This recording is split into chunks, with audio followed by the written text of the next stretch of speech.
Hi guys, நம்ம இன்னைக்கு big phone சமைக்க போகிறோம். பிக் போன்னு ஒன்றும் இல்லை, இன்ஸ்டன்ட் நூடுல்ஸ் தான். உஸ்பெகிஸ்தானில் இருக்கக்கூடிய இன்ஸ்டன்ட் நூடுல்ஸ் இது.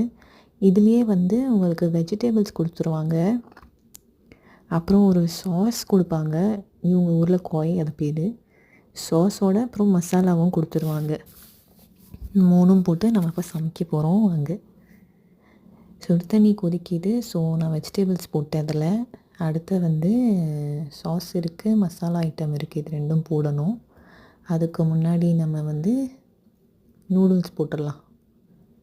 ஸோ நல்ல குவான்டிட்டியாக தான் இருக்கும். அதேமாதிரி டேஸ்ட்டும் வந்து நல்லா தான் இருந்துச்சு. ஏன்னா இது கொஞ்சம் ஸ்பைசி வாங்கினா தான் நம்ம ஊர் டேஸ்ட்டே வருது. அதோட சாலடும் எக் புரிச்சியும் பண்ணியிருக்கேன்.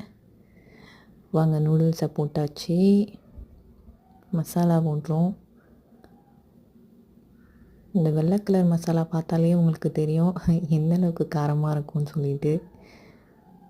அவ்வளோதான். ஸோ அடுத்த சாஸ் போடுறோம்.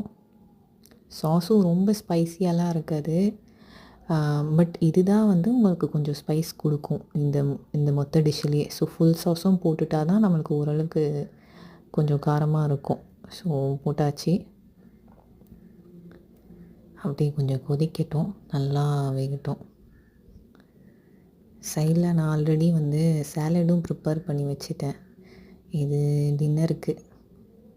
ஸோ நம்ம டின்னருக்கு நூடுல்ஸ், சாலட், எக் புரிஜி ரெடி ஆகிடுச்சி. மேகி, அப்புறம் சாலடில் ரிப்பன் முறுக்கு போட்டிருக்கேன், அப்புறம் பெப்பர் போட்டிருக்கேன். மேகிலேயும் கொஞ்சம் பெப்பரும் கொஞ்சம் எக்ஸ்ட்ரா சால்ட்டும் போட்டிருக்கேன். அப்புறம் ஒரு பியர்ஸ், ஹாஃப் பியர்ஸ், அப்புறம் ப்ரிங்கிள்ஸ். அவ்வளோதான் டின்னர்.